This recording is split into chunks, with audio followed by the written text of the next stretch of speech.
Hello, Bestie! It's your favorite caffeinated, medicated, and never hydrated nurse, Nurse John, and welcome back to your favorite therapy podcast. I beg your pardon. Guys, I am that friend who sings at every single thing I say. I just love it. I mean, I don't have the perfect voice. I'm not a singer or anything, but I just love it. And you know what? I will always sing anything I say. How are you, bestie? I missed you so much. Wherever you are right now, if you're working, good luck, bestie. You got this. Remember, you got bills to pay. If it's your day off, baby, you know to treat yourself. Get that self-love and self-care. Go get that manicure. Go shopping. Go treat yourself in a restaurant. Do it for yourself, bestie. You deserve it. You work so hard and you deserve everything good in life, bestie. And if you're going to work right now, if you're driving home, I love you, bestie. I am so proud of you every single day. I know you work so hard. You have to tell that to yourself that I am proud of myself. I always do that. Whenever I wake up in the morning, I look in the mirror and I tell myself, damn, you are the baddest bitch. And I am so proud of us. We got this every single day. And remember what I tell you guys? If things are not going the way you want it, that's okay. The most important thing is that you do not give up on yourself, okay? Your worst enemy is yourself. And your best friend is yourself. Remember that, bestie. And how is life? Let me tell you mine. A week ago, I released Merch 2.0 in www.nursejohn.com. I'm actually wearing one of the merch. It says shift happens, caffeine helps, and I love this. And if you guys want to get one of these, just head to www.nursejohn.com and sign up to the newsletter so you can get a discount code. But a lot of the products are now out of stock because you guys have shown nothing but love and support. And I am so thankful for every single one of you guys. Thank you so much. Listen, guys, I always undervalue and undermine myself. I always say oh my God, nobody actually would support me or would get this merch. But listen, every single time I am shocked because you guys show more than what I expected. And again, thank you guys so much from the bottom of my heart. Also, this hydration bottle that I have here, Stanley Dupe, that says Lil Miss Dehydrated, is still available in my store. So go get one before they out because the other three, they're gone. Okay, bestie. And at the same time, if you are wondering what kind of scrubs I wear in my videos and at work when I teach, well, it's called Garde Malade, Gardemalade, which means nurse in French. If you want to grab your scrubs from them, they're the best. They're so flexible. They're so soft. They're so stylish. And they are the only scrubs that I trust and love. So you can go to www.gardemalade.com or .ca and you can use my code NURSEJOHNGM to get a discount code on checkout. So check them out, you guys. Anyways, you guys, another week, another topic, another fun stuff to talk about. And before we get to the fun stuff, if you're listening right now, do me a favor. Can you download this episode and the past episodes and make sure you follow our podcast on Spotify and Apple. Turn on notifications so you receive every single week your newly therapy episodes. And make sure you take a screenshot and tag me on Instagram and I beg your pardon on Instagram so that I can repost it. I love you guys so much. Okay, guys, so let's head on to this episode. And this episode is all about tell me one of the most embarrassing thing that happened to you at work that you will never forget. And all your submissions, guys, killed me. I was dying of laughter because some of the stories I relate so much because it happened to me myself.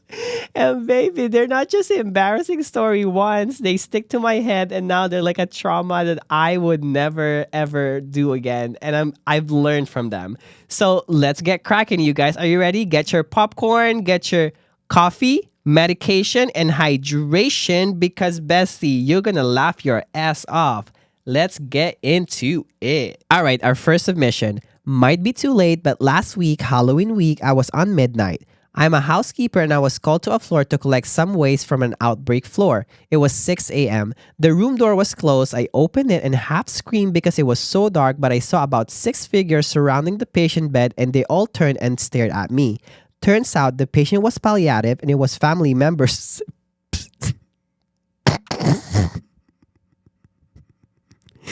saying goodbye. OMG, I died inside. No pun intended. But why were they there without a single light? Listen, Bessie, I would do the same. Listen, it was Halloween week. It was probably still dark and there's no light. Like why? First of all, my first question is why were they standing probably in a circle? I sure yes. The patient was palliative. They're standing there and saying their goodbye, but why wouldn't they turn the light on? You know what? Probably I get it. They don't want to they want to keep it calm and relaxing for the patient so it doesn't agitate them or make it more stressful, the environment. But again, if someone who doesn't know that there are family members in that room comes in, they would scream because why would people be standing in there in the dark and surrounding a patient? I would do the same. And plus, it's Halloween. It's scary enough to be working in a hospital, but at the same time, if it's Halloween and it's at nighttime, I would probably run.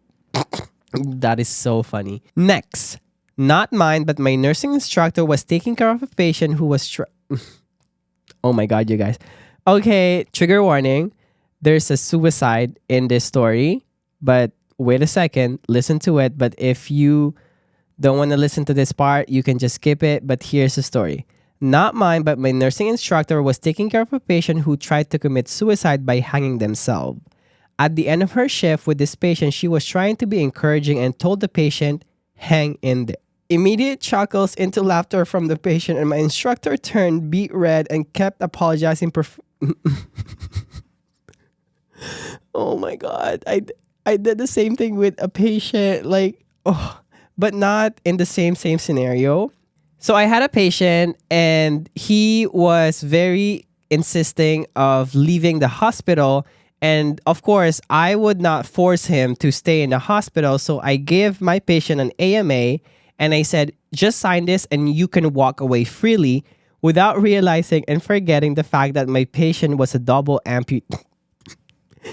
My patient was a double amputee, and I said, you can walk away freely. He said, I wish I can walk, but I don't have them legs anymore, honey. And I turned red and just left the room, and the patient left in a wheelchair. And I have never been so embarrassed in my life. And again, guys, I have done so many embarrassing stuff that I don't even want to remember them.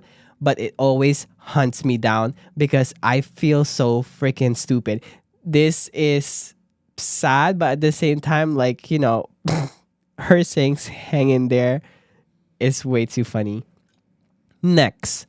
Hi, John. Absolutely loving your podcast still. Gets me through the night shift. So my embarrassing story is I work in mental health, and as part of our role, we sadly have to restrain people at times.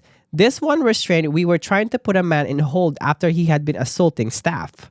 I slipped on some water he had thrown and managed to rip my trouser as well as pull another staff member trouser down as I was trying to grab onto something to break my fall. I had to go all shift with my trouser flapping open around my bum and just tie a jacket around my waist.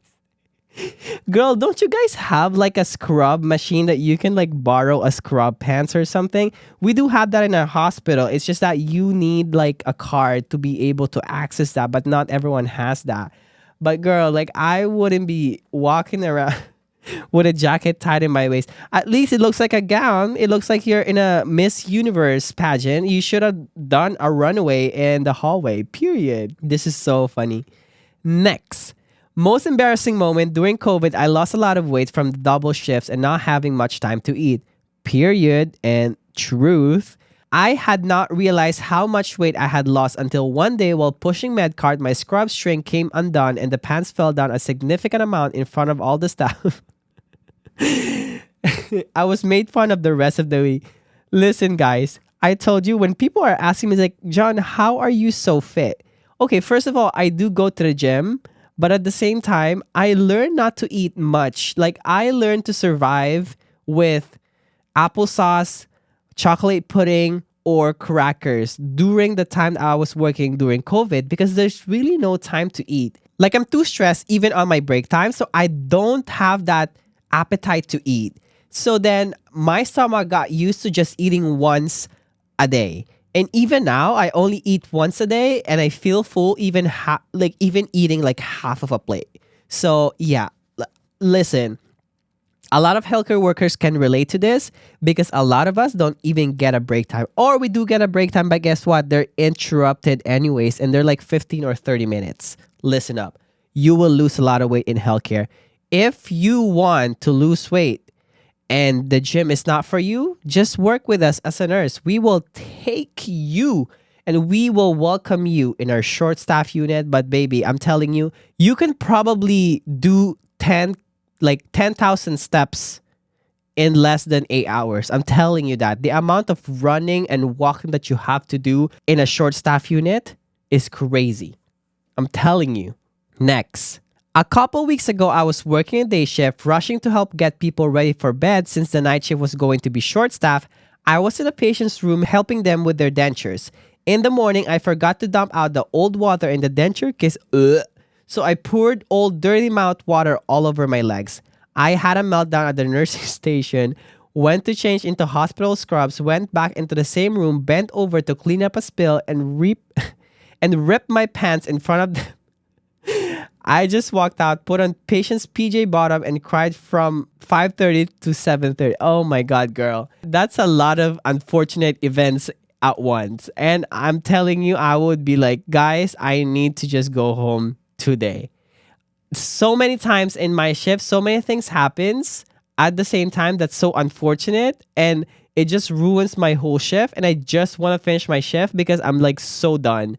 So done. And this is why it's important, you guys, that if you're emptying any type of liquid from a patient, that you don't forget them on the table, on the floor, or anything, or you check before you come in because some patients would leave their pee bottles next to their bedside because it's the easiest and the closest place they can put it. And guess what? It's nighttime, you're walking, you step on it or you kick it, and now it's all over your pants. And it happened to me so many times that I kick a pee bottle. And I'm telling you, sometimes those pee bottles have been there for like 3-4 days. And they're so concentrated, the smell would not let you go. I'm telling you. Next. Most embarrassing moment at work is when I loudly farted. When I loudly farted in my patient's room. I was getting her ready for surgery. Suddenly, I felt the urge to pass gas. I was about to excuse myself out of the room, but it was too late. As soon as I took a step, fart came out. I couldn't hold it long enough to step out of the room. Thank goodness it didn't smell. Girl, I rather them smelling something and it was a silent fart than me farting loudly even though it doesn't smell. Like, would you rather fart silently and it smells so bad that you can blame it to your patient? Or would you rather fart loudly and it didn't smell? That's what I thought. You'd rather blame it on your patient. It happened so many times when I fart silently. Listen, there was this instance when I was explaining things to my patient's family and my patient is in the bed and listening to me. And this fart really wants to come out so badly. I had to clench my ass so strong, like almost like holding a bladder full of pee because I don't want to let it out there. But it was really tough. So then I let it out hoping that it's going to be a silent fart. And I was lucky enough that when it came out, it was like, psst. But girl, the smell?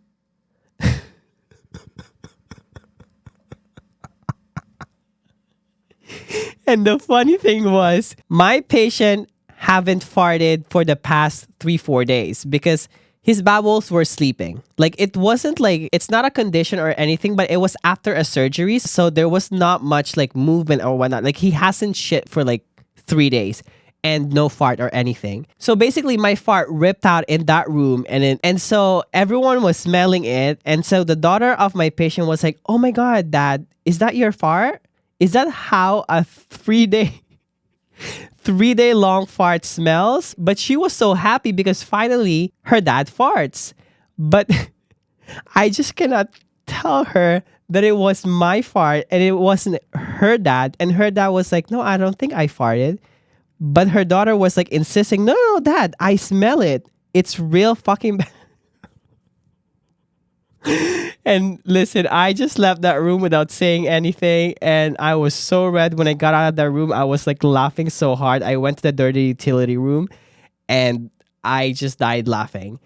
And it was real bad, you guys. Next. I am an emergency department nurse in Melbourne, Australia. I was at the tail end of an awful afternoon shift and I saw my work bestie counting drugs in the drug room. She was coming into night shift.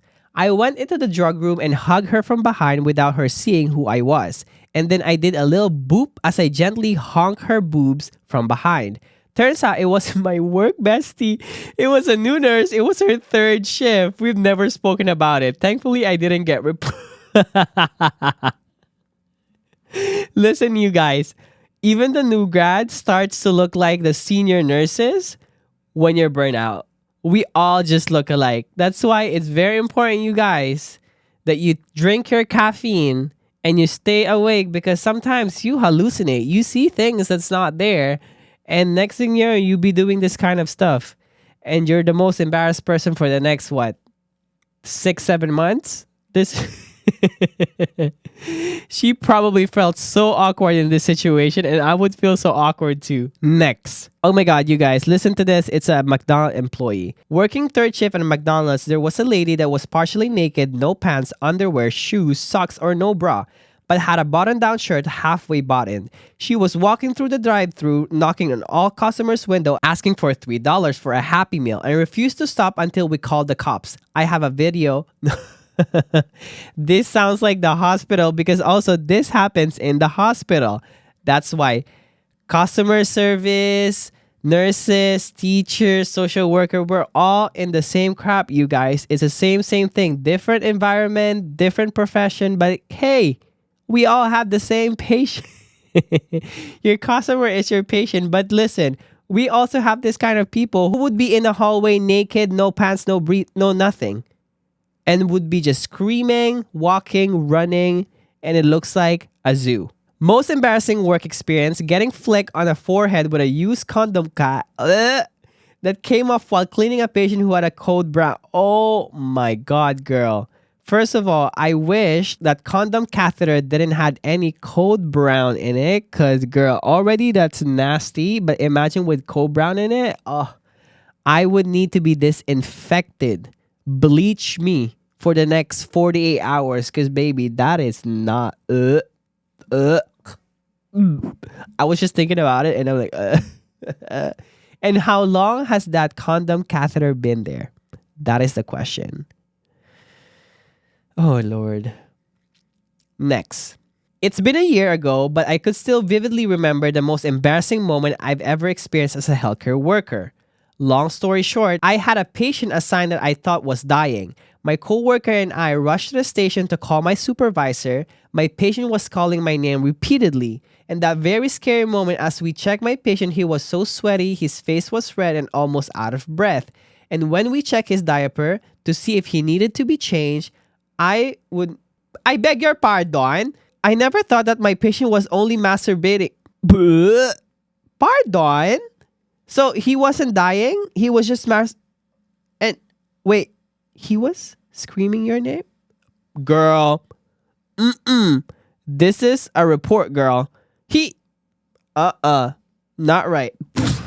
I think I told you guys that story of the heart monitor and we were looking at a nursing station and my patient was bradycardic in regular. And then we saw the fluctuation of his heart rate. It was around 130 to 150. And then so we're like, okay, maybe it's just a monitor. But then the heart monitor keeps beeping. So I was like, you know what? Let me just check it.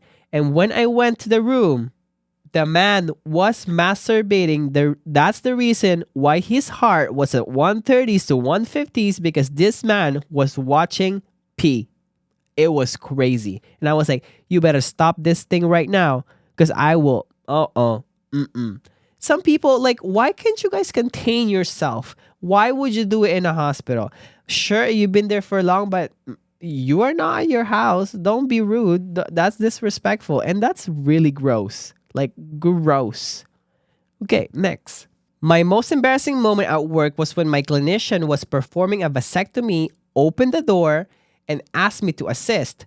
I walked into the exam room and he went to say I would ask his wife, but you're medically certified since the Xanax didn't seem to help his friend stay asleep.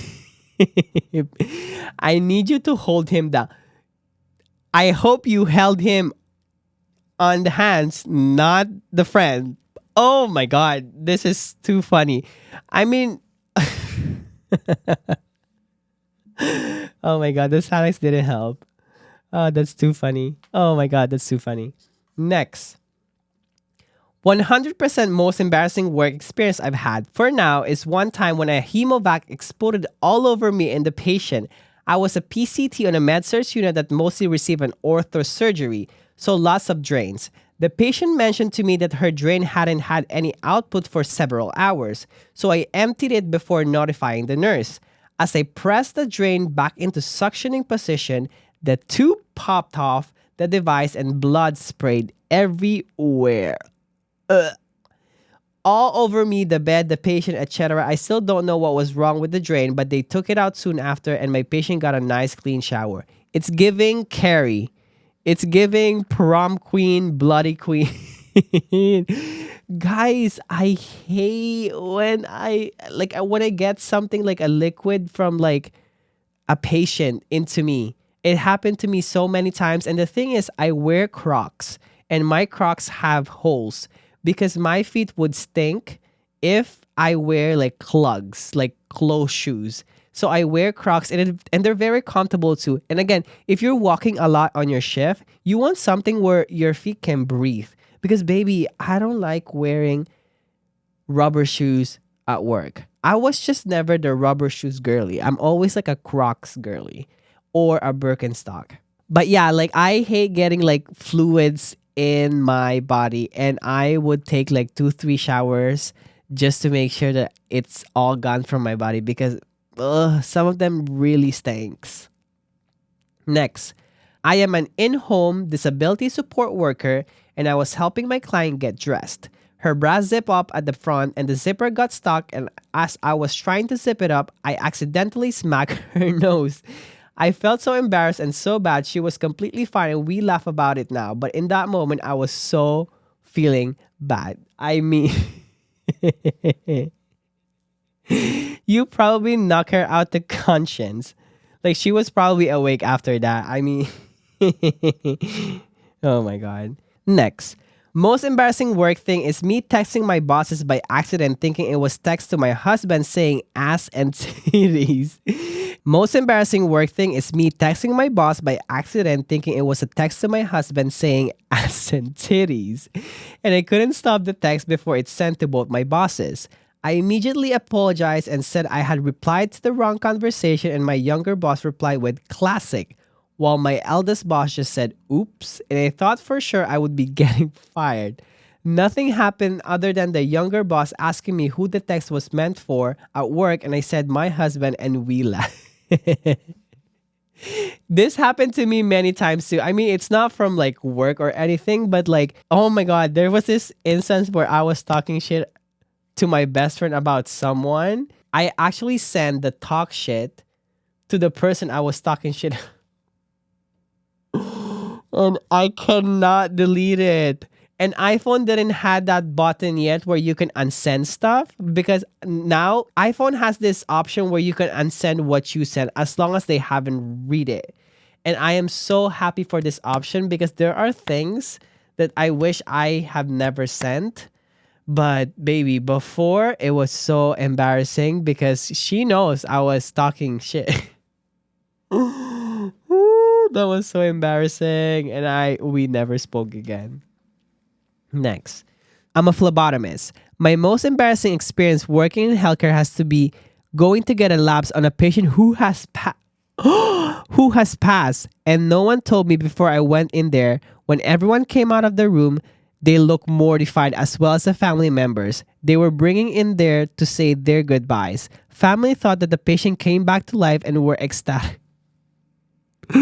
Girl, When you were taking the blood, didn't you notice that the patient was cold and hard? Or did the patient just died? Because they would be at least warm or whatnot. But at the same time, if they pass away, they usually are like hard, like rock hard. So you would know that the patient is dead. And plus, didn't you check the pulse when you were trying to get like girl? This is way too funny. I mean, the family members probably thought, "Oh my God, he resurrected from the he resurrected from the dead." But girl, that was real bad. Next. My most embarrassing story as a nurse being a new grad was accidentally telling a patient that had a bilateral above the this was the exact same thing that happened to me. Had a bilateral above the knee amputation to move their legs to the side of the bed. I was so embarrassed. Girl, I don't blame you. Again, sometimes I don't read too much into the past medical history. And then it would shock me when the patient had this situation of normal stuff because I didn't look further enough on their past medical history. And I get that must be so embarrassing. I would not be able to go back to that room again. I'm telling you. Next. Most embarrassing work moment was when I was in the military. I had an affair with a staff surgeon, period, who was who was married. His wife told our command that we were having an affair after he told her he wanted a divorce. We both had to get into our dress blues in front of everyone we work with, so everyone knew what we did and had to go in front of the commander of the unit and answer to our actions. Fast forward, we both got out of the military a few years later and we are still together. Girl, but y'all cheated. Girl, you know, I told you guys. But if you guys still together, I'm happy for you guys. But before that, that was karma though, girl. That was karma. Y'all cheated. That's not good. That ain't good. But yeah, that's not right, y'all. But yeah, I'm happy that you guys are still together. I mean, you know. Next. A really embarrassing story I had at work is I work in a pediatric rehab hospital. Upstairs is babies, downstairs is children up to 21. I went downstairs one day with another nurse to help with a blood drawn on an 8-year-old. We had a little pain kit that I was using to distract her, and one of the items was bubbles. So I was blowing bubbles and she was popping them, and then I asked her if she wanted to take a turn blowing the bubbles. Bless her little heart, she tried, but then she pointed to her tracheostomy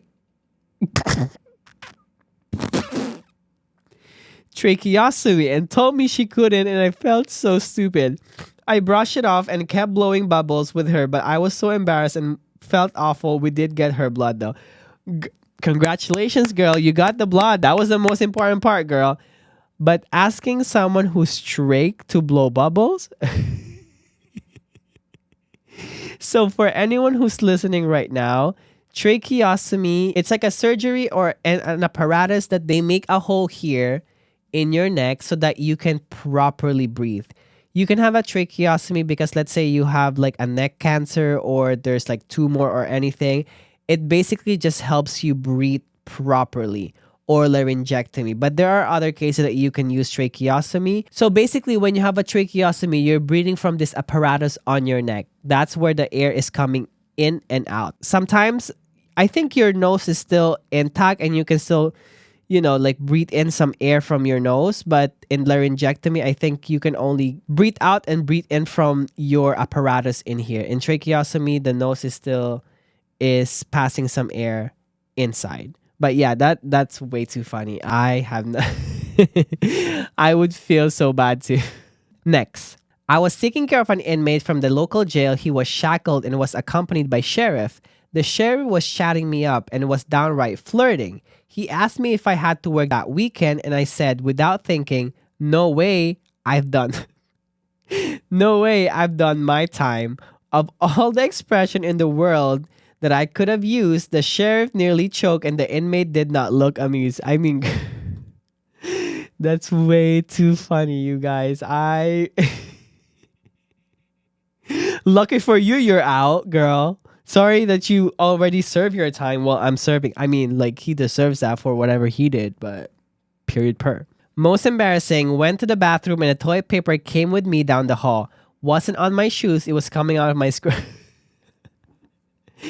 That's when you know the IBS is hitting really hard. You guys, whenever coffee touches my mouth, even just the tumbler that I'm drinking coffee from, I would need to go to the bathroom ASAP. But the thing is, I could never live without coffee. So I am just living my life in the bathroom at work. I literally tell you guys, I shit at least 3, 4 times at work. TMI, but I have to drink my coffee. And the thing is, like, I can never drink my coffee black. There's always has to be like milk or something added to it because I can't do black, y'all. But yeah, but another thing is that I have destroyed the bathroom at work so many times, and we don't even have pupuri or anything to like make the bathroom smell. So I always go to that bathroom where no one goes, because if I go to the local one, to the public one where all the nurses go, in the break room, girl, it's gonna be smelling like hell, and I cannot not shit. You know what I mean? Like, I shit at least 4 or 5 times a day, and that's just me in a regular. As a midwife, I once had a lady who wasn't sure her water broke. She also said she was she also said she was horny and wasn't sure if she was wet down there because of that. Okay, being wet and your water breaking is totally not the same thing. One comes out white-ish and the other comes out like transparent. So you would know, girl. Wait, she's horny? Girl. Mm-mm. Next. Here's my story, the OR, and this embarrassing experience ended up being hilarious for me at least. My friend, the surgeon, almost quit that day though. We were at the office doing routine cystoscopies under local for post-bladder cancer patients. I got this cute old lady and positioned for the procedure and explained to her the steps. Once the surgeon started examining her and about to insert the scope in her urethra, she clasped her hands on her mouth and started shouting. We thought she was in pain, so the surgeon stopped. She then told us that she was so sorry she was not in pain at all and that she hasn't been touched. She hasn't been touched down there for a long time. I tried so hard not to laugh, and we spent the next 2, 3 minutes doing the cystoscopy listening to the patient moan like crazy while my friend, a very shy young surgeon, was still thinking he was hurting the patient. When she left after the procedure was done, he was feeling really bad for hurting her, but I told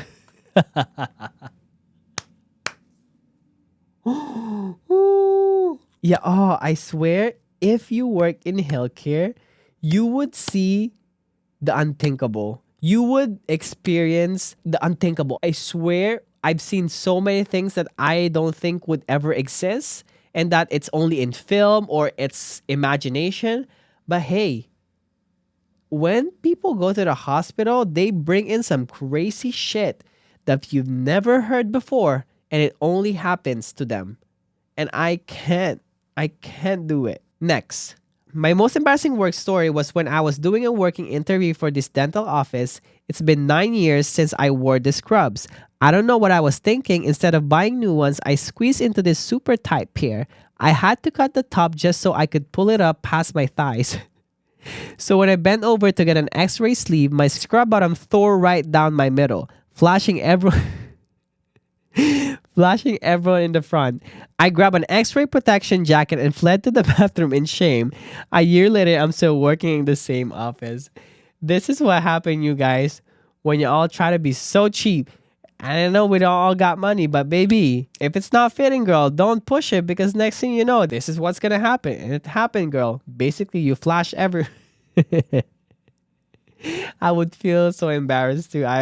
Okay, guys, so there's this thing that I always tell my friends and family, that if something happens to me and I have to go to the emergency, please do not bring me to the hospital where I used to work, because I don't want none of my colleague handling me, changing me, and seeing my pee-pee, my ass, everything. I don't want no one. And there's a few doctors that I'm just like, nah, they ain't touching me, they ain't doing nothing about me, because this Mm-mm. Because them? Mm-mm. Nuh-uh. Next. Okay, so here's my embarrassing moment that I won't ever let myself live down. I was still breastfeeding my daughter and found this cool wireless breast pump that I could wear while working so I didn't have to spend as much time off the floor pumping in private. First of all, mama, you're a superhuman. I don't know how mamas go back to work after having a child and they're still like breastfeeding. Like I've seen some nurses come back to work and they're pumping on their break time or when they're like loaded. But girl, that's a lot of patience. That's a lot of energy. That's a lot of dedication. And I salute every single mama. I just love every mama because you guys are hardworking. And I don't know where you guys are getting your superpowers, but you guys have superpowers to take it all in and do everything in your ability. I love you guys.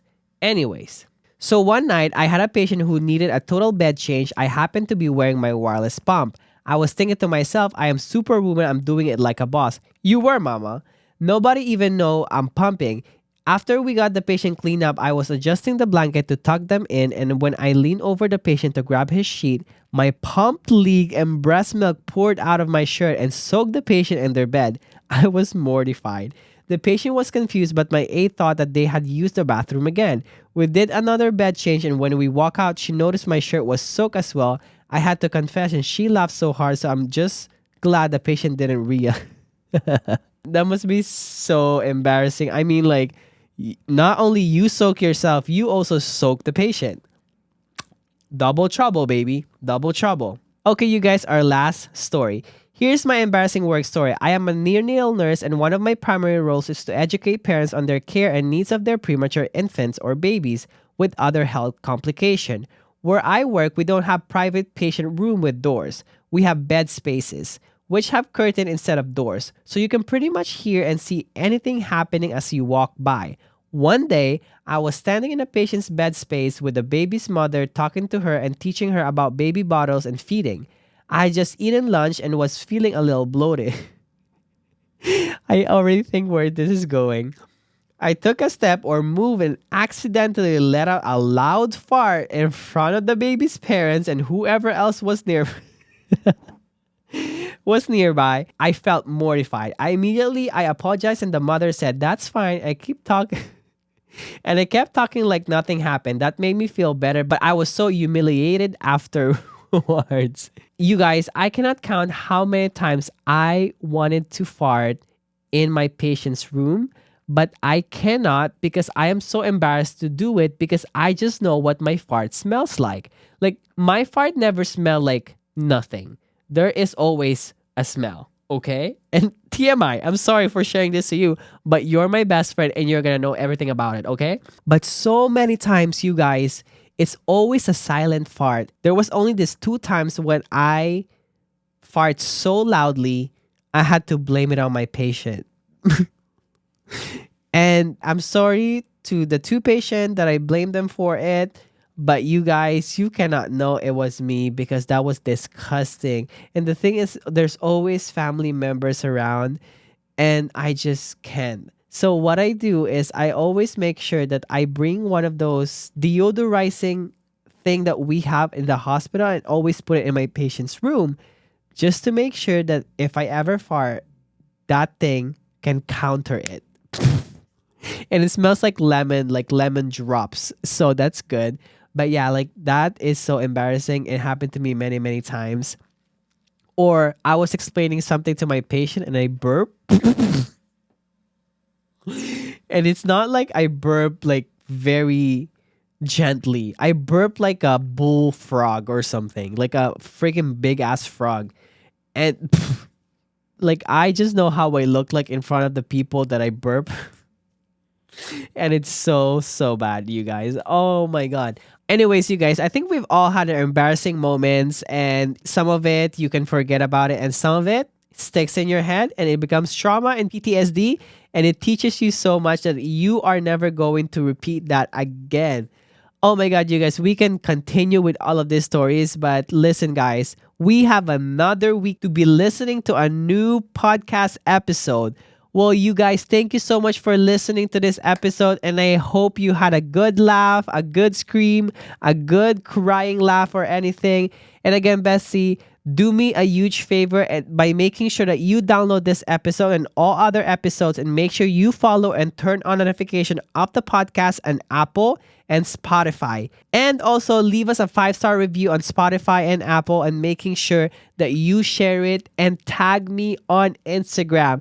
I love you guys so, so much, and I will see you next week. Always remember, gotta stay caffeinated, medicated, and hydrated. I love you, bestie. Mwah.